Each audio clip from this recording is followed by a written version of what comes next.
क्या रहनुमा peoples party कायम अली शाह इंतकाल कर गए हैं? साबिक वजीर आला सिंध से मुताल्लिक बड़ी खबर आ गई। कायम अली शाह के इंतकाल की खबरों पर पीपल्स पार्टी के सीनियर रहनुमा का वीडियो बयान सामने आ गया है।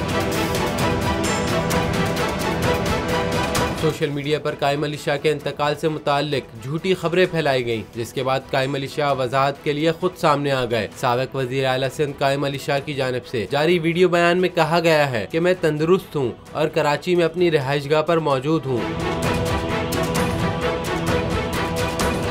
कायम अली शाह ने कहा कि गुज़िश्ता रोज मैं वज़ीर आला हाउस में बिलावल भुट्टो जरदारी के साथ प्रोग्राम में भी शरीक था। पीपल्स पार्टी के प्लेटफॉर्म से अवाम की खिदमत कर रहा हूँ। इंतकाल की झूठी खबरें फैलाकर अवाम में अफरा तफरी पैदा करने की कोशिश की गई, जो बिल्कुल भी मुनासिब नहीं।